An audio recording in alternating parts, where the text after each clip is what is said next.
now we're going and we're saying to FMCSA, it's okay. FMCSA is not bothering you. They're leaving you alone. How about we just take the bonding requirement away from all of the legitimate brokers?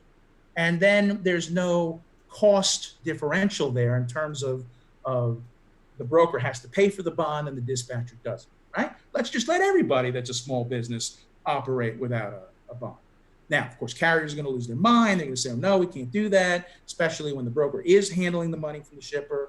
But we basically said, you also, FMCSA, in this exemption application, we said you're also you were also directed by Congress in MAP 21 to report on the appropriateness of the bond.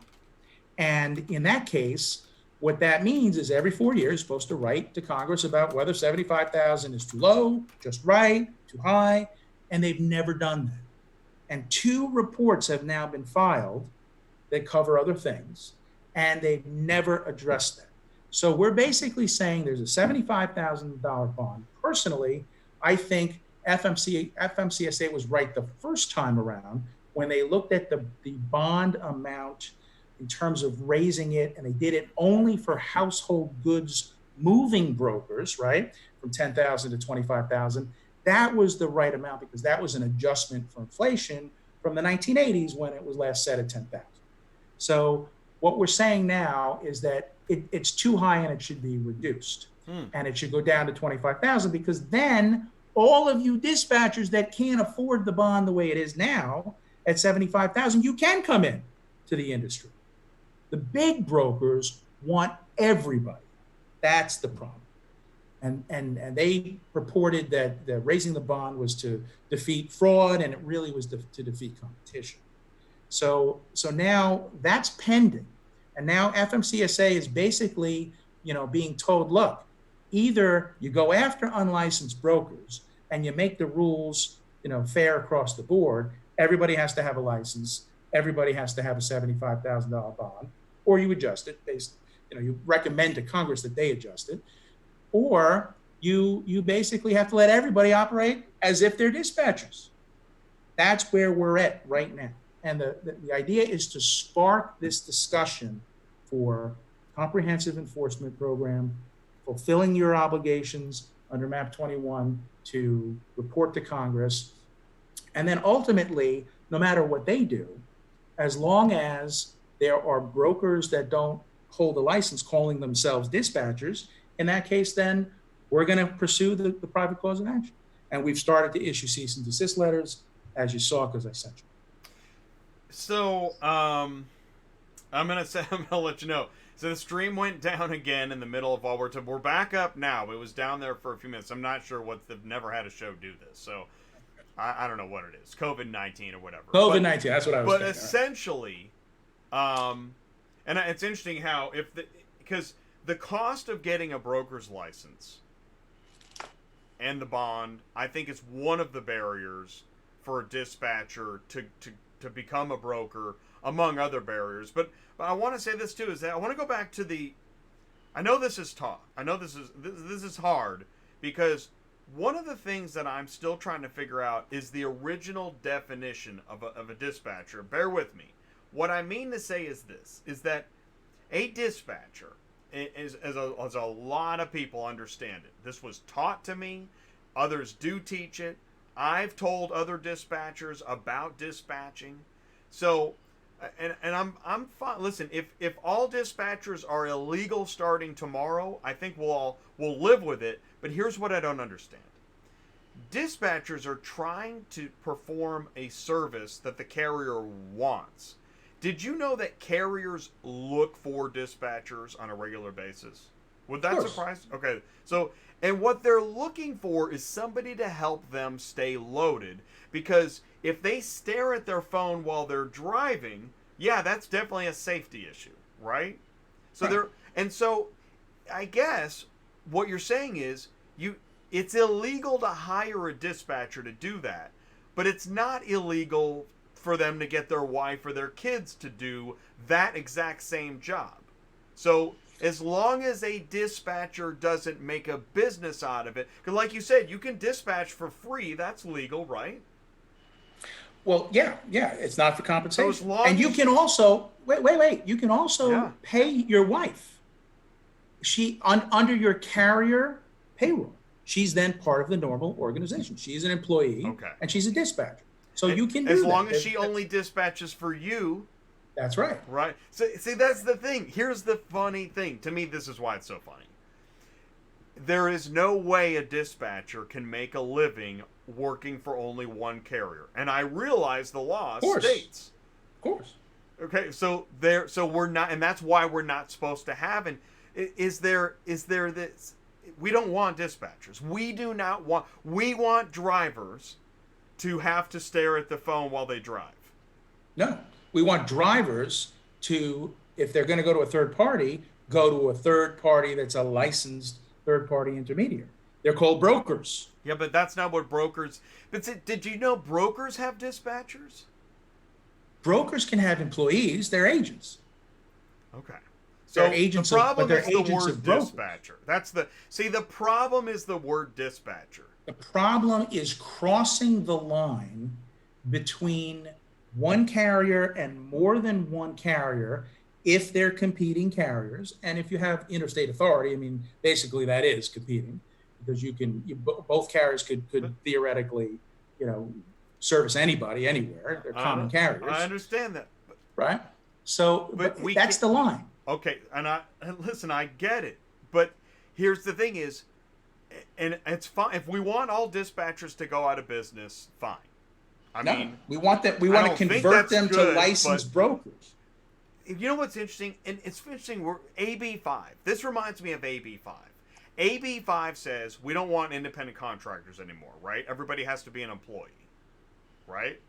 Right. Isn't that what AB and you know what's happened now that AB5 is in place in California?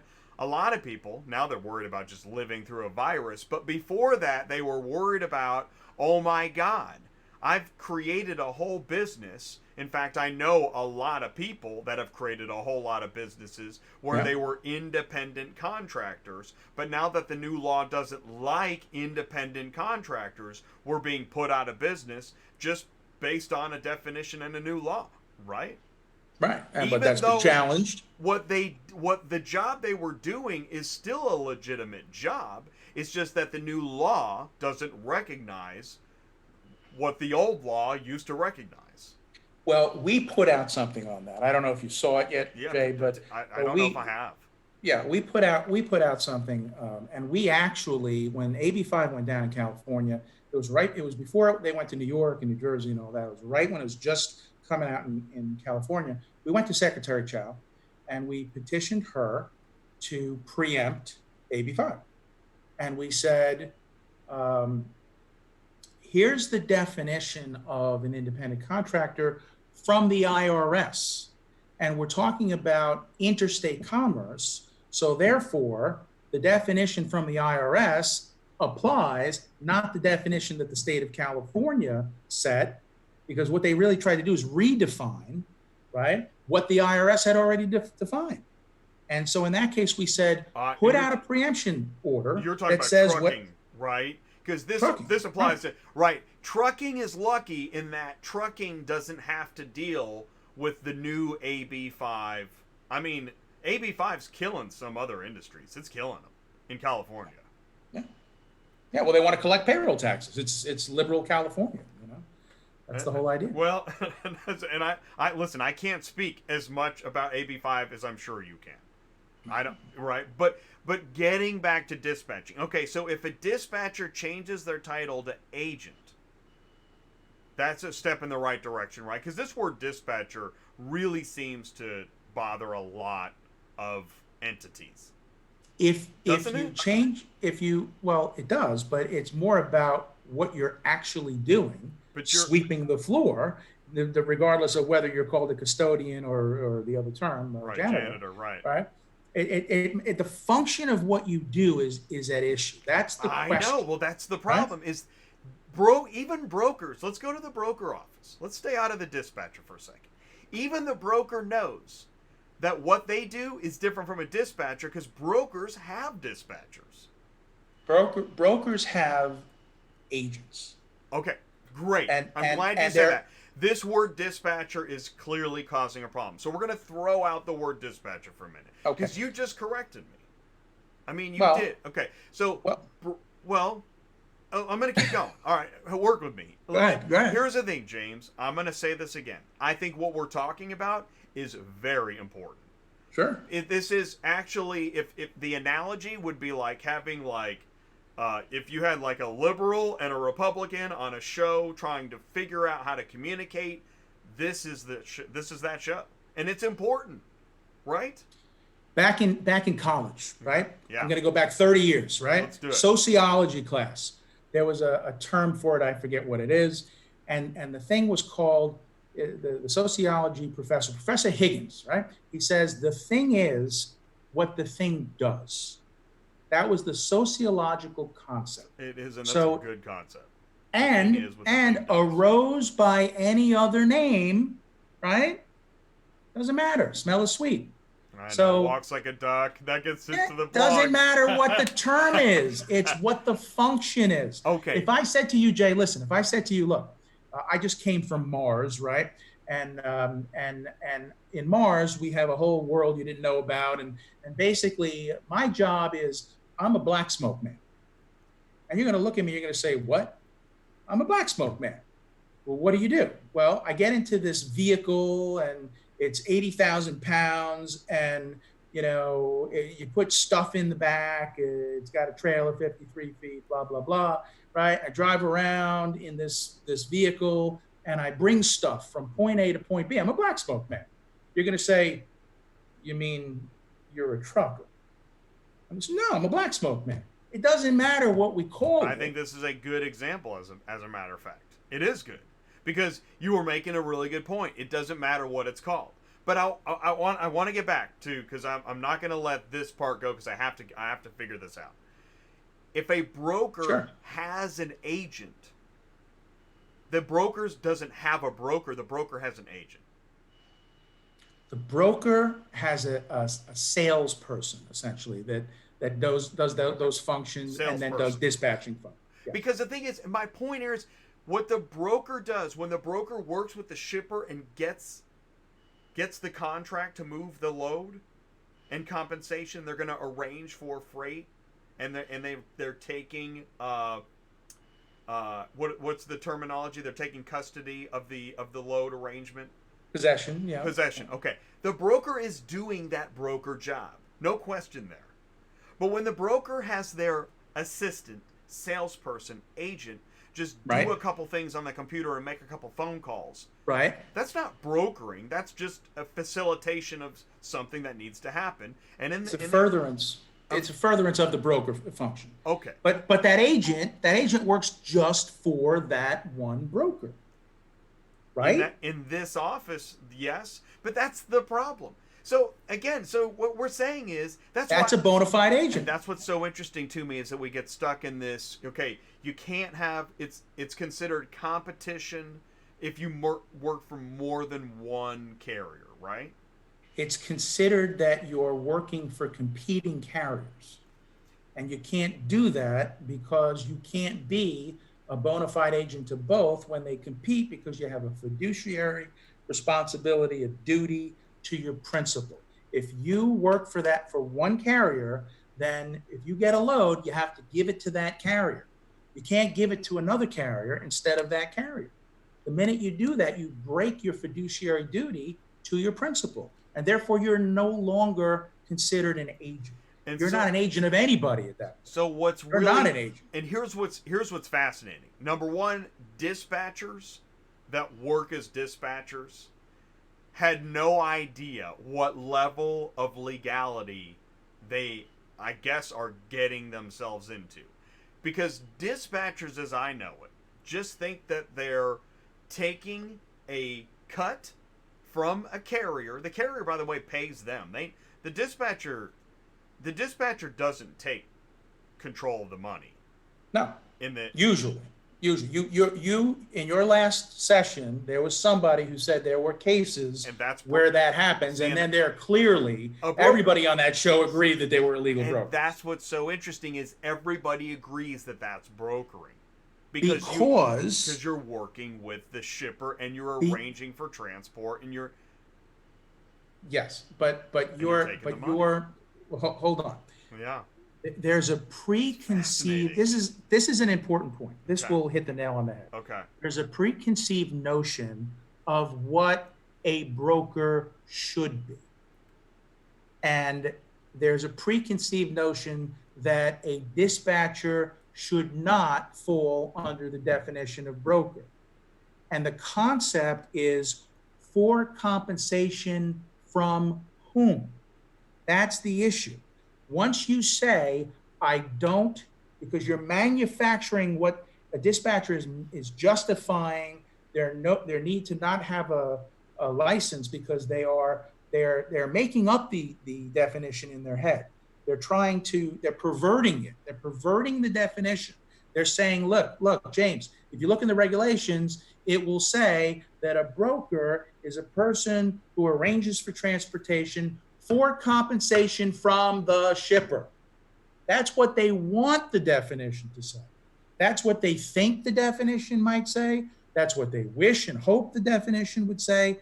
That's not what the definition says. The definition says for compensation, period.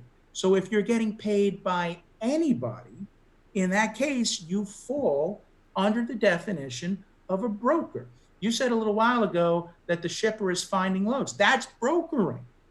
You said a little while ago that the dispatcher is finding the carrier loads, and that's broker, because in that case, that is a function that a broker does. A broker brings to the table, to the carrier, a transportation that they can hook up with. It doesn't matter if the broker pays the carrier under the true broker model, or if the carrier kicks back to the dispatcher a fee. All that matters is that the guy is getting paid. So as long as the carrier books their own loads or his wife does it, we're fine. But if a third party sets up a shingle and says, I'll book your loads for you, I'll help make sure you're verified, I'll make sure you can focus on the road, I'll book your loads, that's illegal, can't do it. Can't do that? If you book the load, if you give them the phone number to call so they book the load themselves, that's all under the concept of arrange. You're getting paid in some way to arrange. So you have to focus on that key word. What does arrange mean? And then the only other issue is, we know you're a person. Coordinate. The only other issue is, are you being paid? So the problem is so wild. I'm honestly having trouble wrapping my head around it, because okay, as long as the dispatcher works for free, which that's what's so funny, dispatchers already almost do. I mean, you can't, a dispatcher that we know load boards aren't illegal, or are they? No, they're not. Okay. They're not. So load boards, and by the way, when a company holds out a technology that is a load board, are they a broker? No. The reason why is because they are the equivalent in this transaction to the telephone. The telephone company that provides you with service to connect you to you're the broker and it's the shipper, or you're the broker and it's the carrier. That technology is just the conduit through which you arrange for the transportation.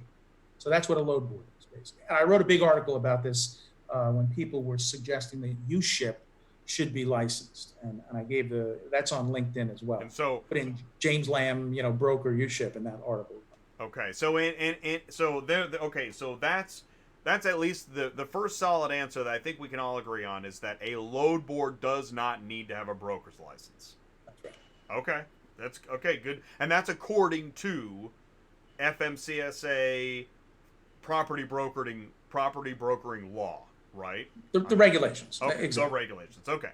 All right, so the load board is fine, and the carrier, we know a carrier is a carrier because it's in the definitions, and a carrier is the entity that actually transports the goods, whether or not they arranged for the transport, right? Right. And carriers have the right to arrange for the transportation themselves without anybody, right? Can You a can go to a carrier, shipper theoretically. okay, can a carrier, so then here's a question.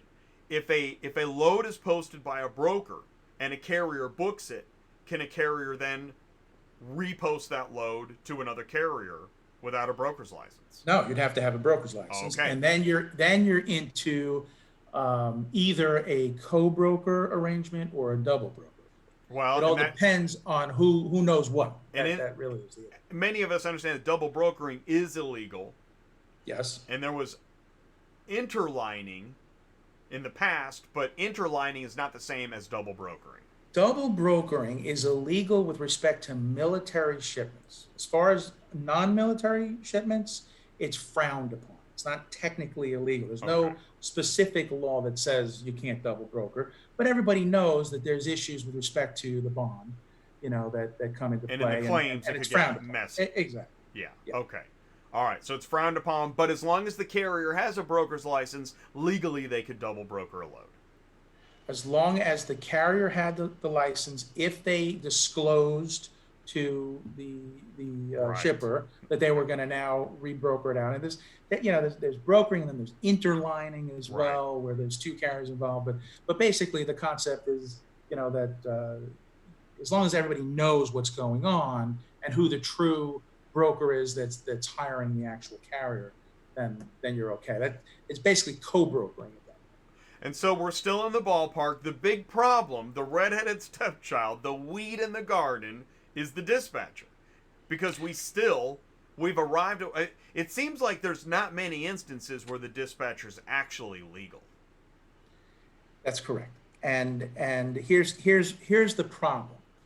I'm a dispatcher, and I have built a business. And now you're telling me I need a license, and I don't have a license. I never had a license. And now you're basically telling me I either have to shut down or get the license. And so you're basically saying, well, I don't want to get the license. So how can I do this so that I don't have to get the license? Yeah. The answer is you can be arranging for transportation for one carrier. And then the next thing you're going to say to me, Jay, is you're going to say, well, you can't make a living doing that. That's right. And I'm going to say, then become a licensed broker. You're not supposed to be able to make a living. That's why the restriction is there. That's why the license is required. You're supposed to compete fairly with all the other people who are arranging transportation for hire. It sure is interesting. And you know what's really interesting, James, is that while I know there's a cheering section like, yeah, take that, dispatchers, we'll get this. The cheering section that wants dispatchers to eat it also wants brokers to eat it. The cheering section that doesn't want dispatchers, they don't want brokers, man, they don't want anybody. They want shippers and carriers and nobody else. Right. They want to cut out the middleman, period. And here's the thing is, while that sounds great and all, there's a facilitation of logistics that just plain takes a lot of time. Takes a lot of connections, networking, time, phone calls, faxes, another phone call, other stuff. And so I guess ultimately to save all these dispatchers that have gotten into business and think they're performing a function, which by the way, the irony is the carrier called you to ask you if you could do this. But it doesn't matter. It doesn't matter if you're helping people or serving carriers and you're making an honest living, you're not screwing anybody. The problem is the law says you still can't do it. That's right. And the carrier called you because you held yourself out to the public as being fit, willing, and able to do this type of business. The only problem is you don't have a license. That's the problem. Let me explain something to you. Yeah. The way. Let's look at the rule again. Right? Okay. Yeah. There's an important section of the definition that is worth looking at. It says a broker means a person who, for compensation, arranges or offers to arrange. So you could go to one of the classes and get yourself set up as learning how to dispatch, and you could not have ever dispatched one load But then some investigator called you because they found out you're a new up and coming dispatcher ready to start. And all you have to do is offer one load, and you are guilty of operating illegally because you have met the definition of a broker. You don't even have to do it. The government wouldn't even have to prove that you did it because you don't have to arrange. You just have to merely offer to it. So that would be the tactic that we would use. We are going to unleash private investigators. Private investigators are going to call you, and we're going to say, are you willing to do this for me? We already have one on tape, and we're ready to file a suit. So we got somebody. We're really doing this. I'm actually glad you brought this up because I guess the thing to now know is let's say this is day one, right? Yeah. Day one, now you know dispatching is illegal. So what's going to happen next? You need to be aware that you could get somebody that contacts you and says, "Are you a dispatcher?" And if you say yes, then they're going to say, "Okay, well, what?" They're going to say, how does this work? How does your service work? Okay. They're going to give you enough rope to hang yourself. Okay. Okay. And you're going to say, well, I work for the carrier. I don't touch the money. I don't deal with the shipper direct. You pay me. I don't pay you. It's all the distinctions that we know are realistic with respect to these two different segments of arranging for transportation. And so you're going to basically say that that's how it works. And then the investigator will say, so, okay, will you be my dispatcher? And then they'll be sharing of paperwork and basically, the carrier will say, here's his authority if the dispatcher cares. And basically, they'll once they have you on the tape as being willing to arrange, you're offering to arrange, you're busted. And now let me explain something else. MAP 21 has two different sections about this. The first section says that if you're a licensed broker or a trade group of brokers, you have members in your trade group that are licensed brokers, you then have standing, right? You have either direct standing or what's called associational standing. Trade group has associational standing. So you have standing to sue. And if you have found out that there's someone competing with you that's fulfilling the definition of broker and is not licensed, you can sue them. And there's no limit as to how much you can sue them. And in addition to that, the second portion of that is that you can't aid and abet someone who's operating as a illegal broker, aka dispatcher. So the carriers that are taking the loads from you, dispatcher, instead of a licensed broker, they can be sued as well. And this is not your corporation being sued. The law was specifically worked so that they could get at the principal person and your personal assets. So you can lose your house if you are either a unlicensed broker calling yourself a dispatcher, or you are a carrier working with dispatchers instead of licensed brokers. And after the first lawsuit, when it comes out in Transport Topics and the Trucker, Overdrive, all of the, Transportation Nation, CDL Life, all of these, industry media, once this comes out, that's when you're going to start to see the oh my God moment in a lot of people, because you think that's now coming? It's coming. Is it coming this year? I don't know yet. Because now it was planned, but now COVID-19, it's a mess. So, but it's coming.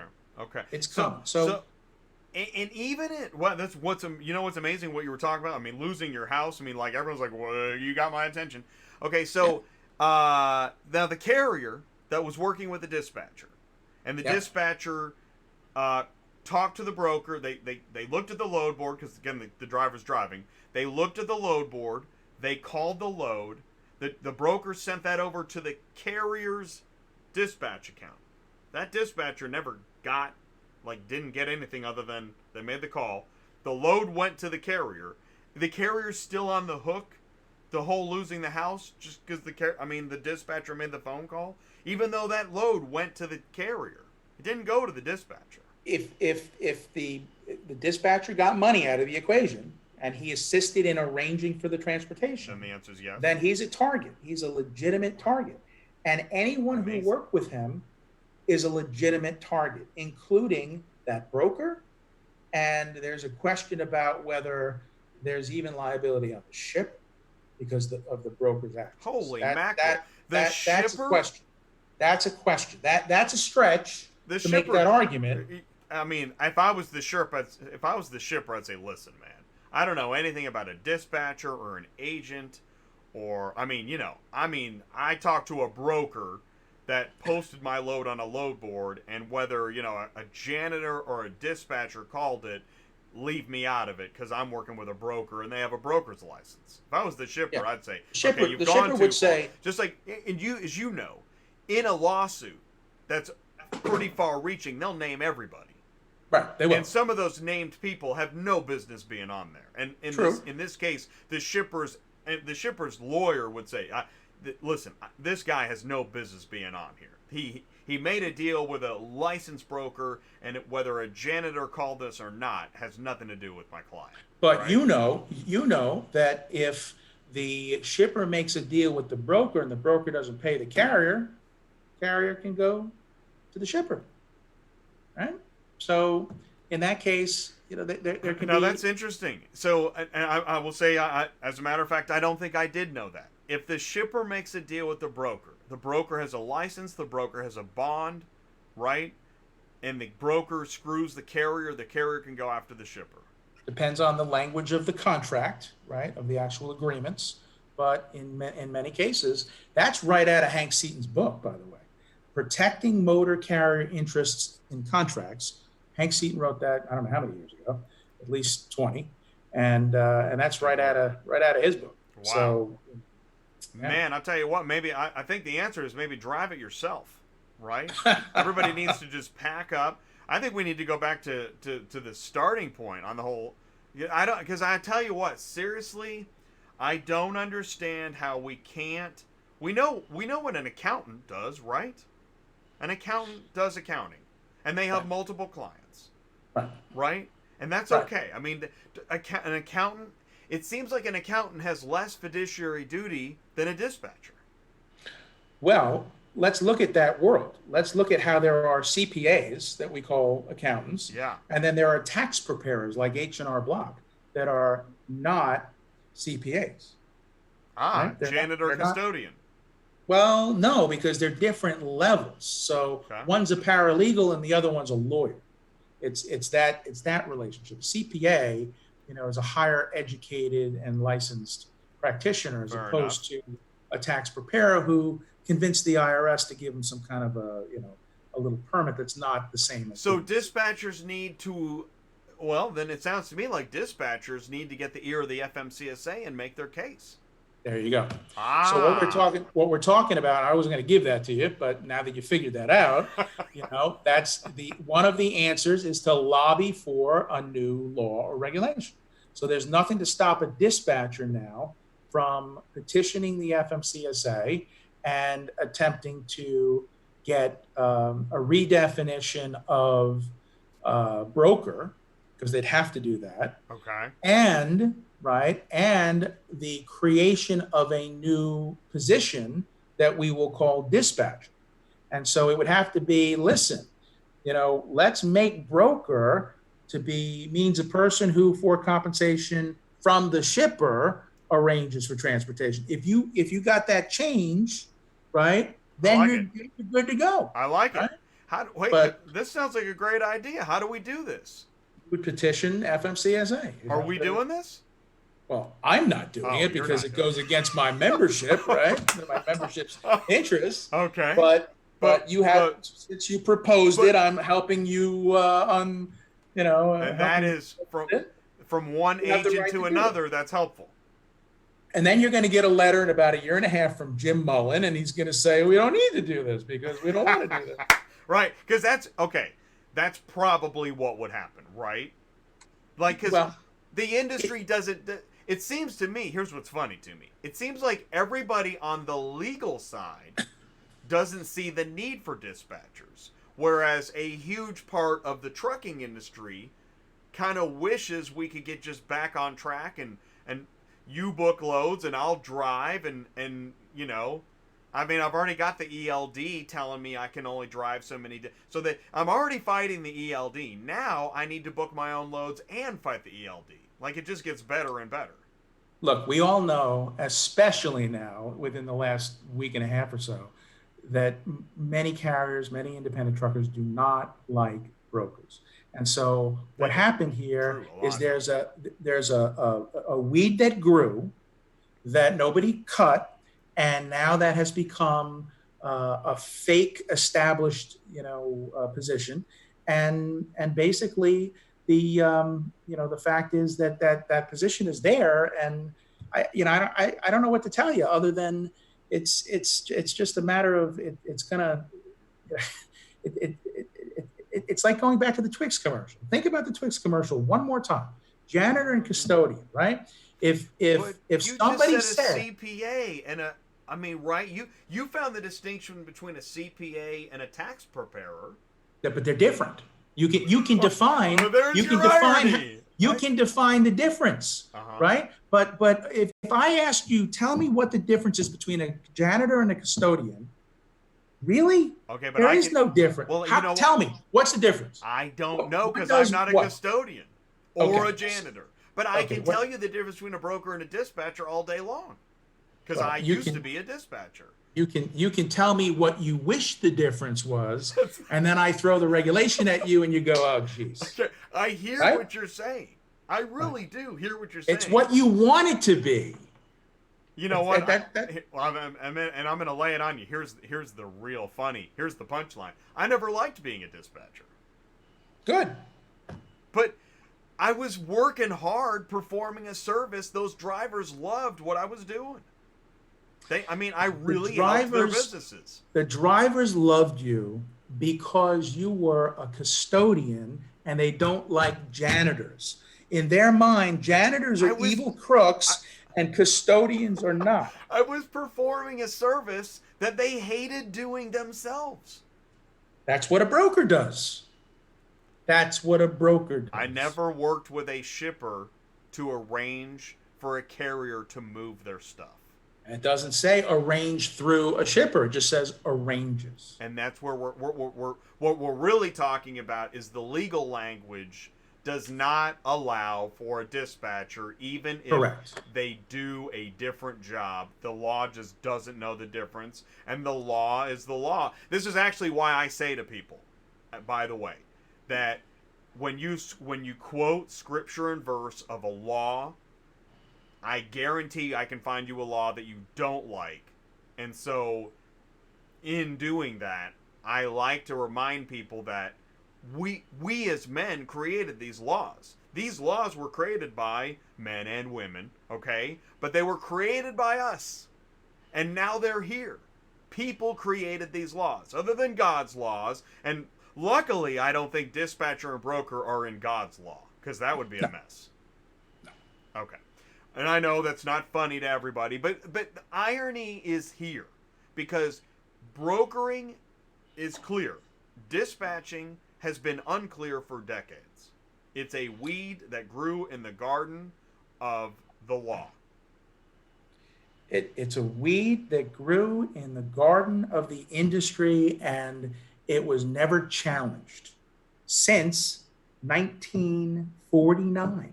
That was the last time this was challenged. That's the thing. Maybe it's been a useful job for decades. Well, and it probably has gone back a couple of decades. It didn't go back, And it's a thankless job. It grew out of the gardener being fired. The traditional original gardener of the garden was let go. He kept that garden so well pruned and manicured, and then the ICC terminated in 1995, and there's a 5-year gap, and then 2000 is FMCSA, and this whole time, the new gardener did not prune the weed. What's That's what interesting, happened. and what's interesting is when we talk about the ICC. What I've learned about the ICC is that actually there was a lot of differences. Didn't a carrier have to apply or let the ICC know that they wanted to be a carrier, and the ICC could either say yay or nay, you can be a Oh trucker? yeah. Oh yeah. Is it? And now that'll blow some people's minds because today, It's an anybody that entitlement. right today, anybody that wants to be a trucker, I mean, by golly, they're going to go be a trucker, and that's not how it used to be, right? Before 1980, with the Motor Carrier Act of 1980, you had to go to court to get an authority. You had to go to ICC court. Wow, wow. And there were, and let me, I should have said this in the beginning Yeah, I love of the it. whole thing, but Okay. but the ICC, you could be a lawyer in practice before the ICC, or there was something called an ICC practitioner. Okay. And usually it was regulators that wound up leaving the ICC, and they had to pass a bar exam that's special for the ICC, and then they would be admitted to practice before the ICC. I'm admitted to practice to the Surface Transportation Board, which is the other half of where the ICC went, because that's mostly rail and moving companies, tariffs and stuff like that. That stayed with the, that went over to the new, in 96, I believe, it went over to STB, Surface Transportation Board. So I'm admitted to practice before STB. My practice outside of SBTC is, really dealing with moving companies, and as they relate to the regulations of both FMCSA and STB. But back in 1979, you had to apply. You had to show you were fit, willing, and able. You had to get approved. They had to say there weren't too many carriers already there. There were routes that were approved. It was You're a right. I whole heard that nother. they had to approve your route. Yeah, it was a whole nother Holy ballgame. mackerel! How would you even do that today? People's routes change daily. There were motor carriers and most of it was contract carrier stuff, but and the contracts had to be filed with the old ICC, but there were motor carriers in 1979 that were selling their authorities because you couldn't get a new authority because there were too many carriers. Basically, the industry told the ICC for $100,000 in 1979. So that's like, 300,000 now, if not more in this day and age. So, that's how much it would cost you as an initial startup cost. Forget about buying insurance. That's your big cost, when you set up a motor carrier authority. But back then you had to buy somebody else out and then buy the insurance.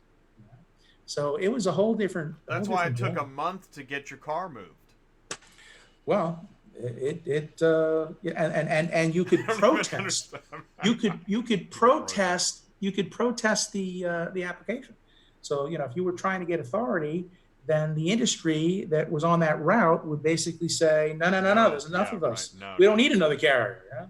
That would be too much competition. I'll tell you what, I know some people that would probably love to go back to that pre-1980 stuff.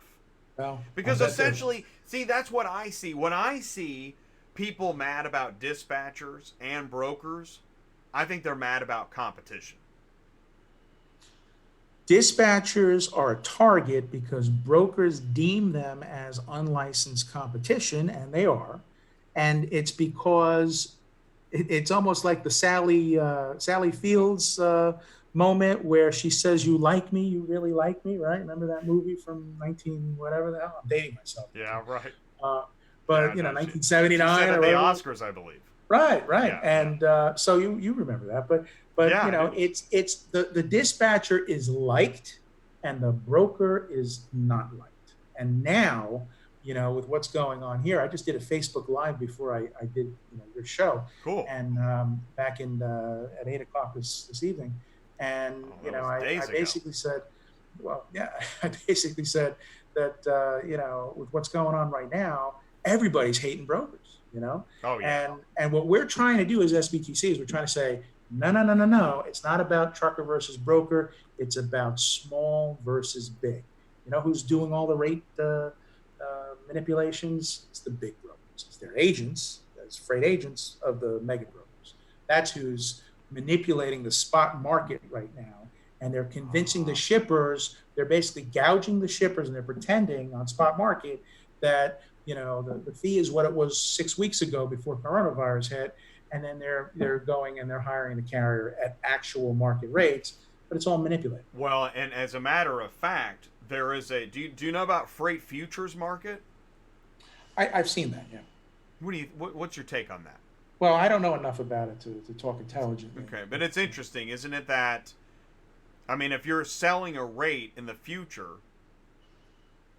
Anyways, the thing is that it gets into speculation, and speculation can be a dangerous business, especially when there's dollars at stake, and there usually is. But I want to say this. Okay, so the answer here, because carrier, again, a lot of carriers, especially the owner operator, he feels like he needs a dispatcher. Okay, he or she needs a dispatcher, and so the answer to solve the problem is a technology solution. The carrier needs a technology that will help facilitate and do and replace some of the functions of the human dispatcher. All the phone calls, the thing is, you know what a dispatcher does a lot of? Is phone call after phone call to make sure information's correct, make sure somebody's going to be home, make sure the VIN is correct, make sure the vehicle's paid for. I mean, making sure is really what a dispatcher does. A dispatcher makes sure that information is correct. That's what a dispatcher does. Mostly. You cut out a little bit on the technology that's here. Okay. So what I was going to say is a dispatcher, I'll just reiterate, what a dispatcher does a lot of is making sure that information is correct. Back office, here it is. And I've avoided the live chat a lot because I really, what I didn't want to do is I didn't want to get off our conversation. It's very important to me and to the future of this program that I let people speak and tell us what their information is. Would you say that I've done that tonight? I mean, you've been able to tell your information. I'm not cutting you off. I'm not telling you you're wrong. We're having a discussion. Yeah. Okay. Yeah. I mean, okay. I think you're still clinging to your wish that, there was a different definition for a broker, but... Well, what's funny is I don't have a wish. Like, I actually don't... It doesn't affect me at all whether dispatchers are illegal janitors or not. It doesn't matter to me. I mean, it matters to people that I know. And I think it's a disservice to trucking to call dispatchers illegal janitors. But, I mean, that can be done. It's not going to affect my life. So I don't have a wish. I don't. But I see, my wish is that logic prevails. So if I had a wish, I'd wish that everything made sense. That's what I wish. And this doesn't exactly make sense to me. Well, but that doesn't matter. Right. What matters is that if I didn't exist, and under Map 21, eventually some broker is going to sue a dispatcher. Oh, I'm sure of it, because lawyers work hard. It's going to happen. I know. And once we start it, it's going to happen a lot more than it would. But, all right. But it's going to happen. Okay. And the lawyers are going to look at all this stuff, and they're going to say, three things essentially. They're going to say, number one, we have the regulatory definition. Number two, we have the 1949 ICC precedent to offer to the court. Okay. And number three, they basically can get a hold of this Jim Mullen letter from 2020, because I posted that everywhere. And they would offer that up, and they would say, this is why, Judge, they're unlicensed. This was decided 70 years ago, that somebody doing this, whatever they would call themselves, they are illegal because ICC said it was illegal. So do me a favor, because here's what I want to do. I think this is fair. If dispatchers are facing prosecution, then it's fair to give them warning of what you said 3 things. Are these searchable on the internet? What was the first thing? All right, absolutely. What was the first thing? So the first thing is 49 CFR 371. CFR 371. Okay.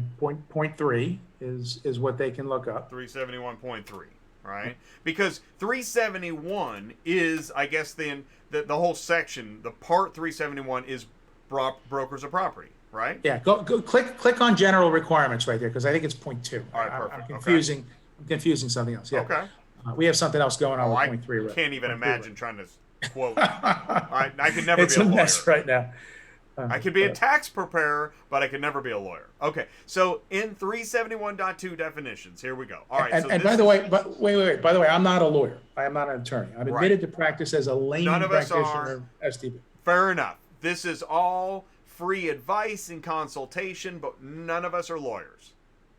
All right, and I like that distinction because I never want anybody thinking I'm a lawyer, and I'd be surprised if anybody actually thought that. Okay, so here we go. Here's part one in the definitions. Right? So what's a broker? Letter A tells you what a broker is. All right, what is a broker? And I shared it in the live chat. Okay. Now, number two, yes, was old ICC precedent. So type in practices of property brokers, ICC.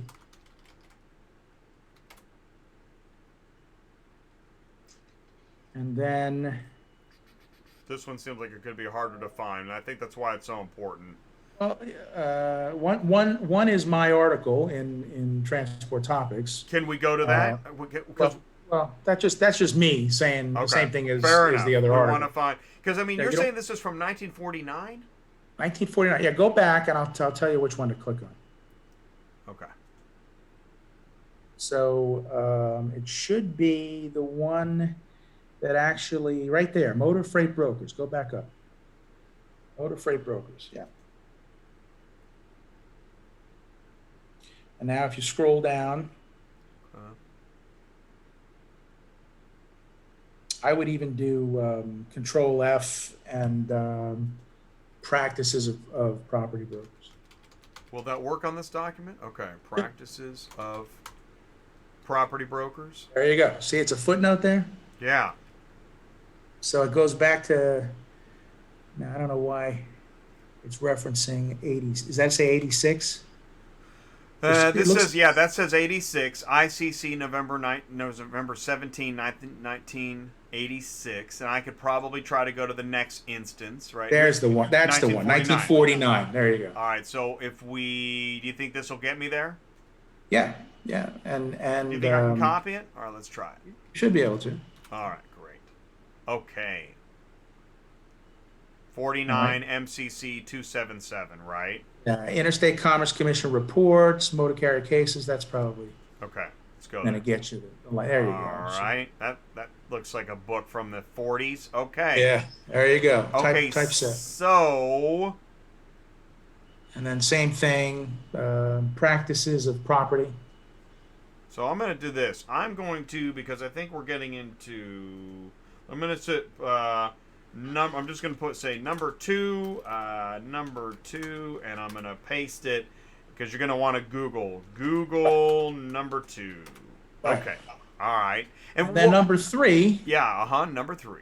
Number 3 is that 2-page letter from Jim Mullen. Okay, Jim Mullen. That responds to our petition for rulemaking, asking them to redefine broker to make it perfectly clear that dispatchers are unlicensed brokers, and he basically said there's no reason to do that because the definition as is says that. Do you think I can find that letter as a link somewhere on the internet? I don't think so. How can people get a copy of this letter? I can give it to them. Is there any other way they can get a copy of the letter? In case they don't want to identify themselves. How about you can give it to them? You have it. Oh, okay. All right. So if you want, I really like that. If you want the letter, ask Jay for a copy. Or why don't you post it somewhere? Mullen letter. All right, fair enough. You know what? I will. Yeah, I need to post it and then I'll create a link. Oh, good. Ziggy's here. Perfect timing, Ziggy. All right, so those are our 3 things. 49 CFR 371.2. Practices property brokers, 49 M.C.C. 277279, and Jim Mullen's letter. There you go. Wow. So, if you get a knock on the door and somebody asks you if you're a dispatcher and then they continue to ask you questions, and then quote, and then cite all three of those things, what happens next? Well, now you're in some trouble, because now they basically, probably said one of two things: are you doing this? Or they've told you, we know that you're doing this. We have you on tape that you're doing this, and then cease and desist would happen, Okay. or a suit. You might just get slapped with a suit. So what is there a fine? I mean, is there a uh-oh. Well, there's a fine. Yeah, there's a fine if the government comes after you. The government can come after you, and they're not going to come after you. And the government being, who would it be? Secretary, FMCSA. FMCSA. Okay. So why don't we pull up map 21? Why don't we pull up the actual language of, that establishes the cause of action? And I just want to say this: whether you like this information or not, if you appreciate it, I would love to get another like on Auto Transport Intel, because I'm covering this information not for my personal benefit, but because this seems to be very important. Where am I going again? Type in map 21. Oh yeah, map 21. Text. Yeah. Okay. Oh, I put tag. Got me there anyways. Okay. My okay here. Let's do. I know I jumped the. I would do gun. text. Yeah, there you go. Okay. Where do you want to go? Now I would click on the one that says Congress. Yeah, right there. Okay. And it should be text. You might have to scroll down. Oh, they're giving the whole thing to you right here.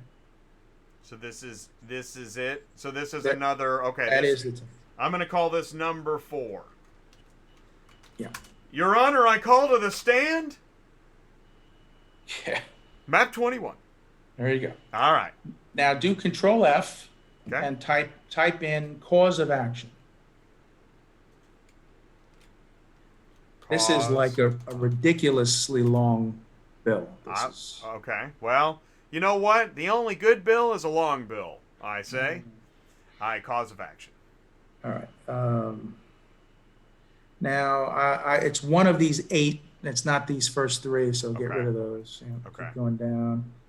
Clearinghouse. No, not that. Civil penalties and private. That might be it. Let's see. Because this is, I've seen 10,000 per violation, right? Yeah.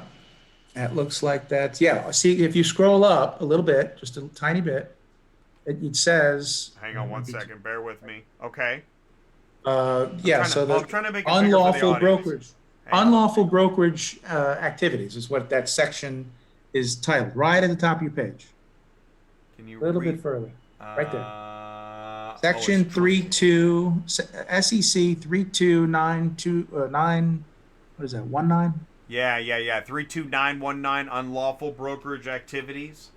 There you go. So now that sets up a fine if the government comes after you. And then if you scroll down a little bit further, where it actually goes into more detail about the cause of action. All right, hang on one second. I'm also, because it's truncated, Google Map 21 text and click on Congress. That's what we did. Okay, so you were saying? So scroll down. You see the orange there? Scroll down a little bit further. All right, now stop there. Okay, now. Civil penalties and private cause of action. Any person who knowingly authorizes, consents to, or permits directly or indirectly, either alone or in conjunction with any other person, a violation of this section is liable to both the government for $10,000, civil penalty, and the injured party for all valid claims. So that means there's no monetary amount. I could sue you for $5 million. And if the court considers that valid, then I can get a judgment for $5 million. Maybe it's $100,000. I don't know what the valid, argument would be as to how much business you stole from me because you're unlicensed, but that would be the argument. And then it says the liability for civil penalties, right below that where it says note, right? Applicability, liable parties, the liability for civil penalties and for claims under this section for unauthorized brokering shall apply jointly and severally to any corporate entity or partnership involved and to the individual officers, directors, principals of such entities. That's the part where you could lose your house. They can come after you individually. You know how people say go catch a real criminal? We need to change that to go catch a real dispatcher. So, and what's really interesting is that $10,000 and the house and all that stuff was on like $20 for an SUV. By the way, a dispatcher could make like $20 to $50 right on one car. In fact, $50 on one car, it's not that bad. Well, but the way to look at it is you're working off the books. That's basically what you're doing. I mean, well, I don't know. If you're paying your taxes. Well, here's what's funny. When I was a dispatcher, you're off the radar. Well, I just want to let you know, when I was a dispatcher, I paid taxes. I was a taxpayer.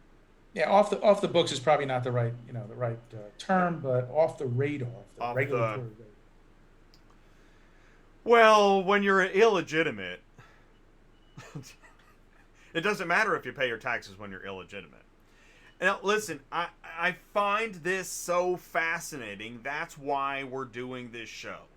If you're freaking out, if you're scared, if you're confused, I mean, you're not alone. There's a lot of people that just don't really understand what this is. And here's the thing, too, is that in the world of problems that we have, it's hard to believe that being a low man on the toe, because being a dispatcher, believe me, is nothing to brag about at a Hollywood party.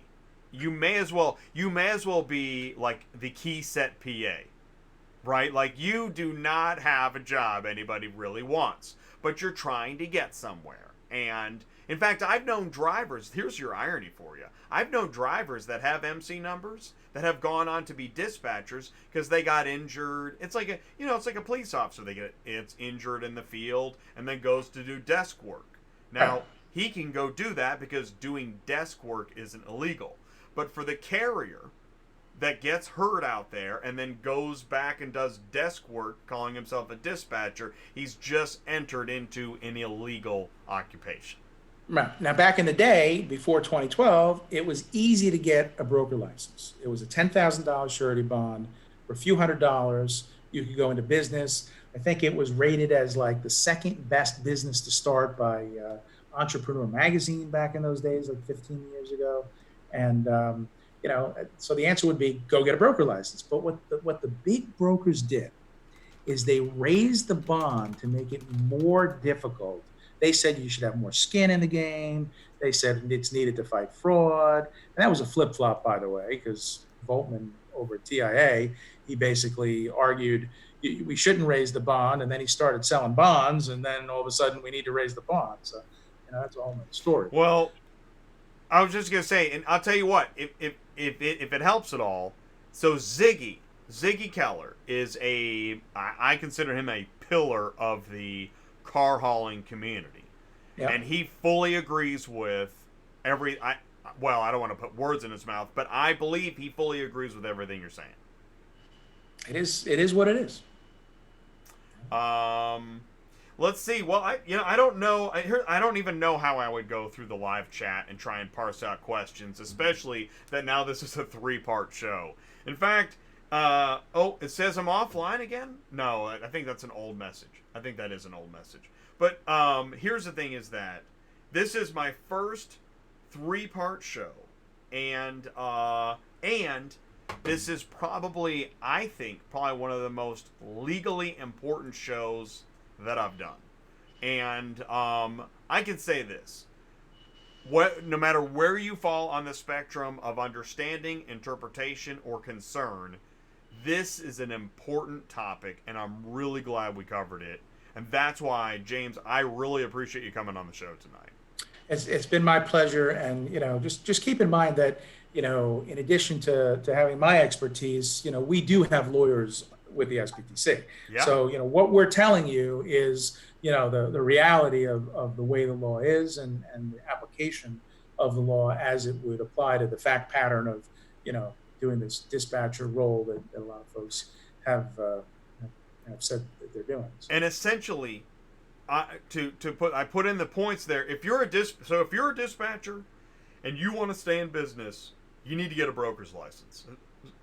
Excuse me, is that right? That is correct. And does that apply? Does that apply for everybody in the office? Anybody, well, if you get a broker's license, then you can have people that are agents of your brokerage. So that would be fine. One license. Okay. All the business would need the license. And let's get this on the books then. So if you're a dispatch service and the owner gets a broker's license, and now you're following the rules, you can conduct business as normal. I mean, within guidelines, but I mean, you're okay. Yeah. You can have multiple carriers, all that stuff. Yep. And at that point, you're a broker, and you're working for a brokerage, basically. So, an employee or an agent of a brokerage. Duly licensed broker.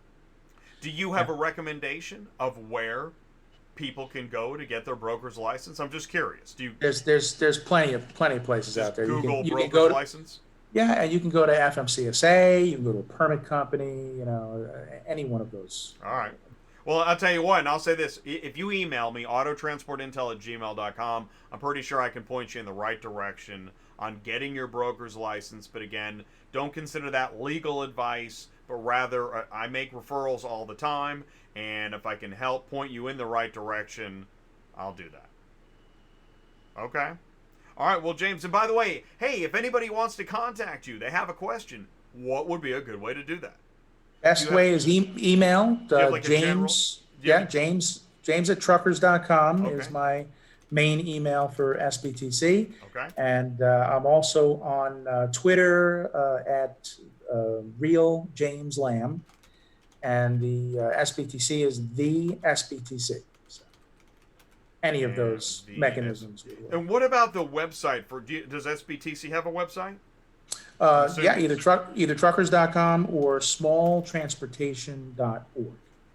So I'm going to put that in here, truckers.com. And I want to say this too. I mean, if you contact James, obviously be smart about it, right? I mean, you're not kidding around on these regulations. This is serious stuff. It is what it is, and if you're looking for help, you want to come to us, we'll point you, on how you can either go to FMCSA directly or, go to, a permit company. But, the bottom line is that if you're a dispatcher and you're basically operating without a license and you now know you need one, don't wait until something happens and you get caught doing this, because it's just a matter of time before the paradigm, changes back to, the old 1949 era. And it's now not going to be done necessarily by the government. It's going to be done by the industry. So, we would so much rather, you go and you get, you do the right thing. You go get your license and your bond. And then we would welcome you as members of, SBTC. And then, we would look to promote and protect, your interests as a small player in the industry. Okay. I'll tell you what, man, I appreciate it. Thank you so much for your time, for your patience. For the information, and I've got your information in the live chat. I'm also going to put it in the video description, and keep us posted. If there's updates, new information, you can feel free to email me. You're not required to do that. I say this to everybody. Feel free to email me, autotransportintel@gmail.com, so we can keep the conversation going. And one last thing, you can find us on Facebook. We have a variety of different groups. We have a page for Small Business and Transportation Coalition. We also have Trucker Lives Matter as a brand, safety group for truckers. So, if you come in there, you'll see our posts regularly, our press releases, and the latest updates on, what we're doing, Facebook Live, all that kind of stuff. So you can keep track of, where we're headed with this issue and all the other issues that we work on for all the small players in transportation. Excellent. Okay. Well, thank you, man. I really appreciate it. All right. Have a good night, James. And thanks again for hanging in there for me, okay? All right. Take care. All right. Take care. All right. Thank you. All right. And I just ended the meeting, guys. Wow. So, I think I'm a bit speechless. But I mean, I signed up for this gig, and I'll say this: I'm glad I'm not a dispatcher anymore. Now, for more than one reason. I didn't like doing the job. I found it hard. I found it laborious. I found it. I felt like I was underpaid. I felt like I was overworked. I hated staring at load boards all day too.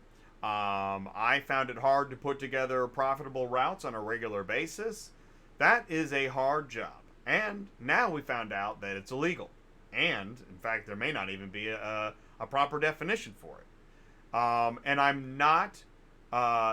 this show, in by no means in any way, was an attempt to make anybody look bad. And I didn't do that. And I don't practice law. I know how this... The more I've learned about this, the bigger of a deal it seems to be. And if it comes to the point where it's causing you legal problems and expenses, I guess it's a really big deal. I don't think I understand it. I think brokers and dispatchers do different jobs, which is why I guess if you know some lawyers and you want to change the law, listen, here's the thing, man.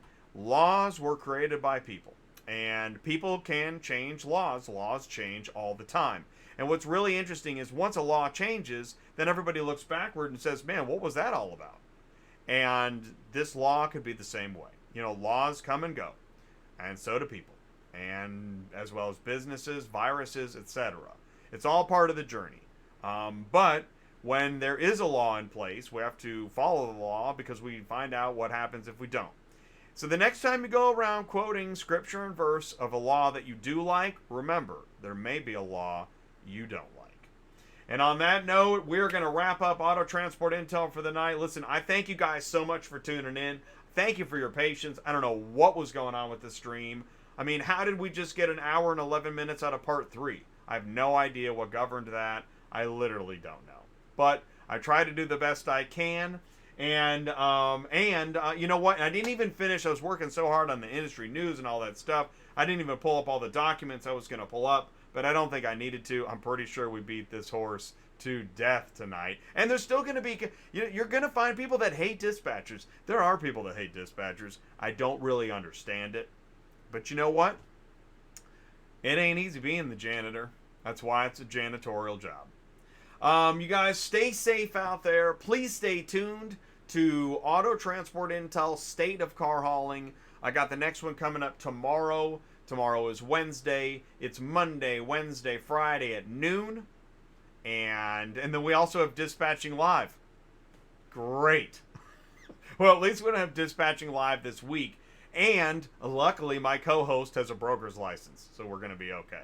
But it's just the name of a show. Maybe we'll call it Janitorial Live. I don't know. Or Illegal Janitor Live. Or Illegal Bonafide Janitorial Agent Tax Preparer Live. Maybe. I don't know. Whatever gets this thing off the ground. But listen, man, you guys stay safe. Thank you so much for tuning in. I really appreciate it. I really appreciate James coming on the show tonight. I thank you guys everywhere so much for all your support and help. Stay safe. Thanks for tuning in. And again, send me an email. autotransportintel@gmail.com. Here comes the car hauler. You guys have a good night.